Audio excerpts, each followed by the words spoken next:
Good Monday morning. Great to be back after a couple of days off. When we left, Aaron Rodgers hadn't said he wanted to be a Jet yet. When we left, Edwin Diaz was still healthy.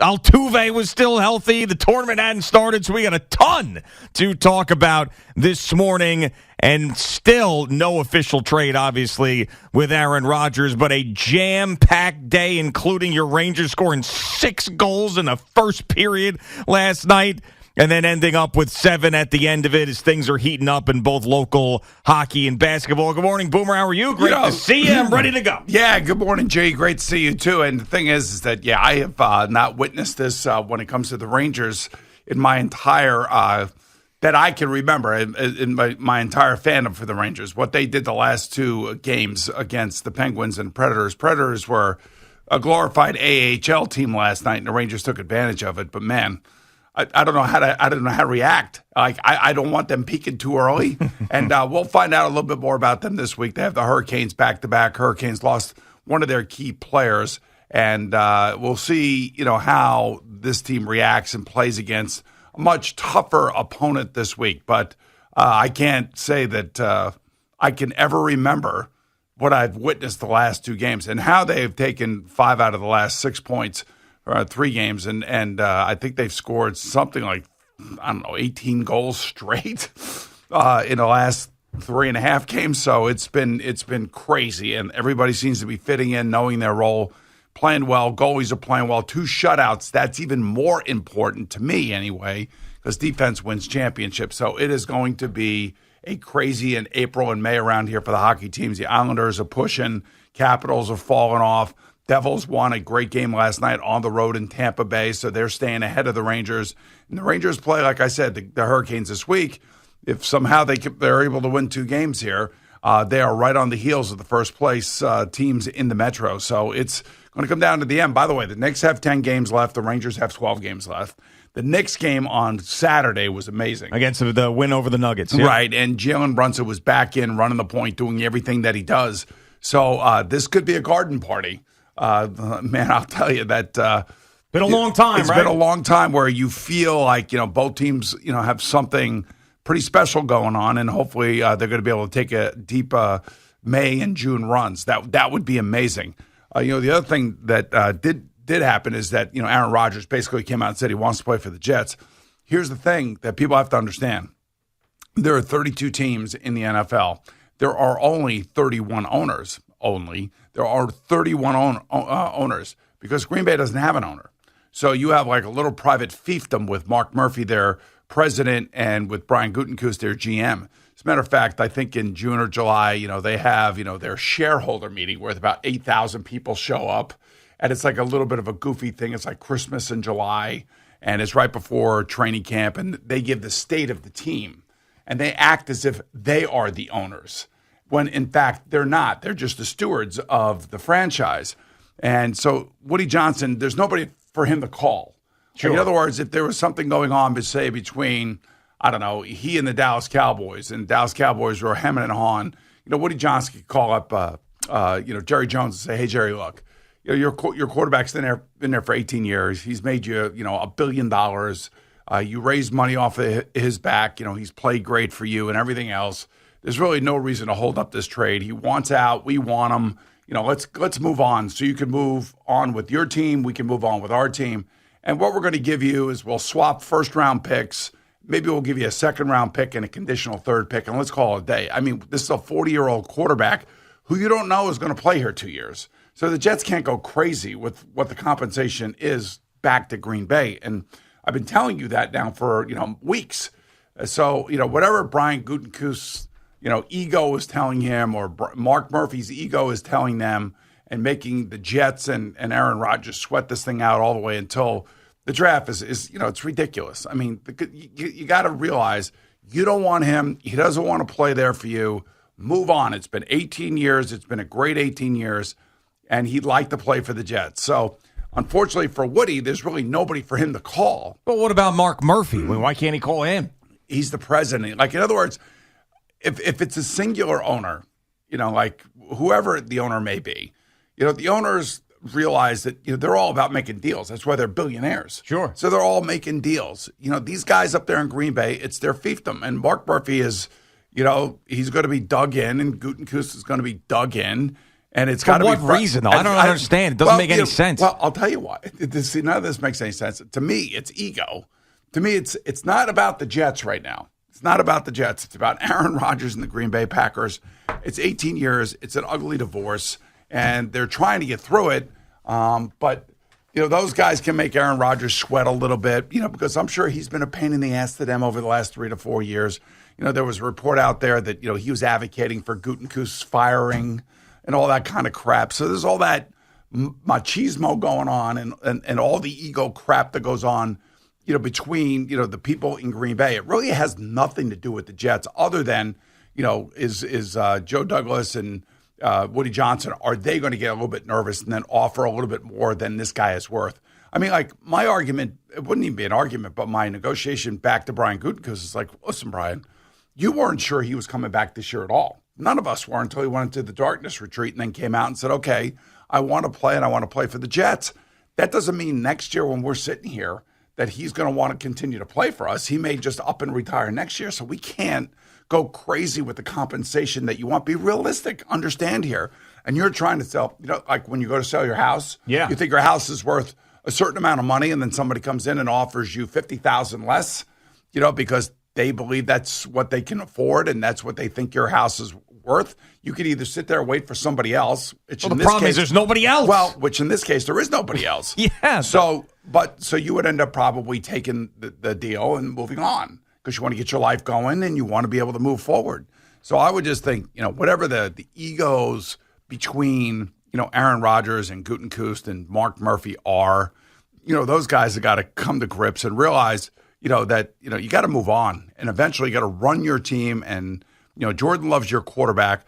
I would think that this will happen before the draft, because I do believe that the Jets will be willing to swap first-round picks. I do believe that. It's only a 2-spot difference, right? Yeah, but that's akin to a third-round draft choice. Okay.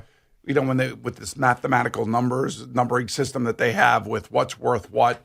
So, that's like moving up, that's a trade, and then giving a second-rounder, if that's what it end up is, that's a trade. And then, of course, you could do a conditional third-rounder depending on, the AFC Championship game, the Super Bowl, and whether or not he's coming back. So that part of the compensation is relatively easy. Now it's just about egos in Green Bay. There's not, like I said, it has nothing to do with the Jets. It's all about Aaron Rodgers and Gutekunst and Murphy. That's what it's all about. Those guys weren't there, as Aaron Rodgers explained, when he first got to Green Bay, and really nobody is there except for one advanced scout when he got there. So it's a different regime. But I believe what he said to be true, meaning that, hey, I'm one of the best players in franchise history. You don't want me playing for you anymore, so do the right thing already. This is ridiculous. I kind of agree with that. Yes. But I know Aaron's been, I know he's been a pain in the neck, but, I mean, come on. That means you should want to get rid of him quicker and just move on from this. Yeah, they will. Eventually they will. I mean, you'd like to think that it would happen sooner than later, but those guys, again, it's their fiefdom. When they have these shareholder meetings and about 8,000 to 10,000 people show up, and they sit there and they say, well, this is the way our team is. This is what we're doing. They have to explain to these fans, why they traded Aaron Rodgers and all this other crap. And, that's still months away. But it's such a unique thing. And the way that, like, the Green Bay Packers, when I played, like I told you, we played games in Milwaukee.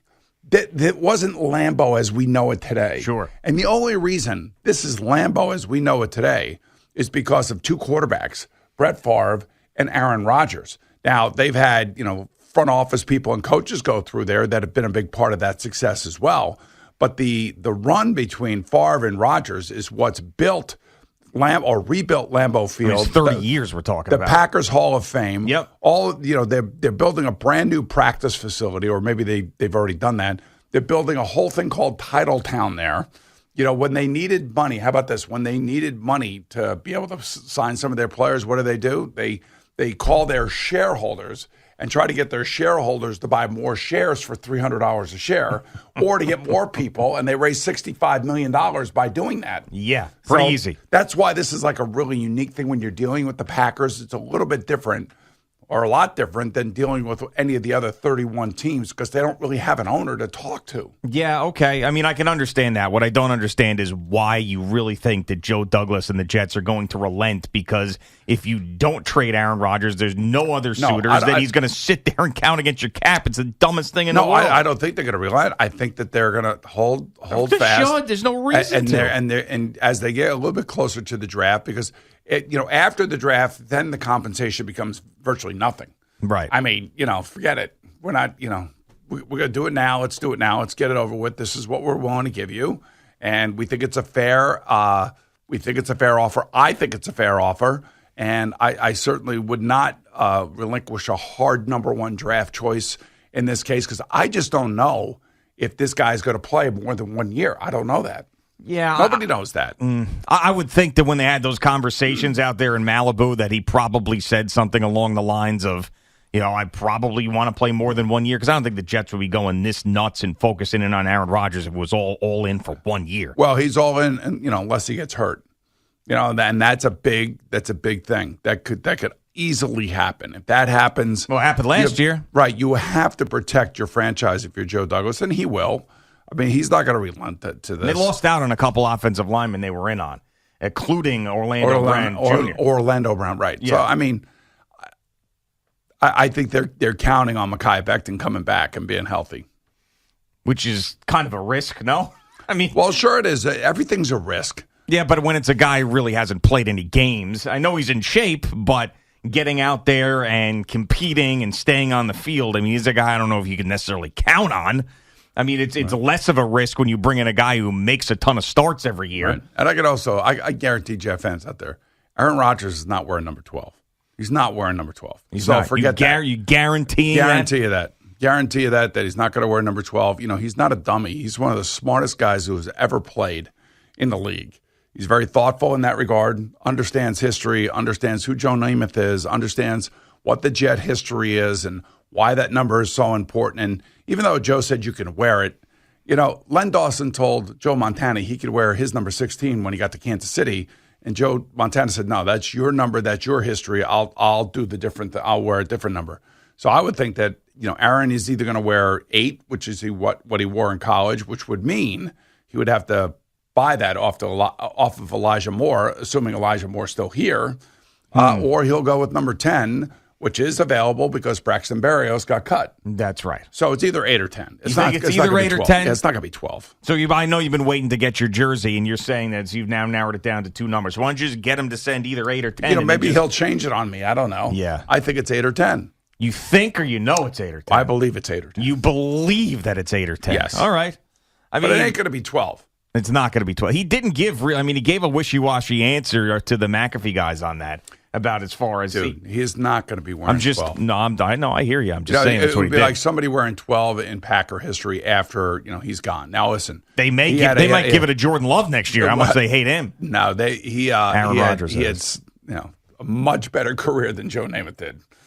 They're not giving 12 out or 4 for that matter, or 15 in Green Bay. That's just not happening. So the same thing here, and he'll respect the history and what Joe Namath accomplished, because when Joe won the Super Bowl, it basically was the beginning of the NFL. It was like, okay, the AFL now could beat an NFL team, and that's where it all kind of started, right in and around there. And so there is significant history that's attached to that number 12 in Jet history.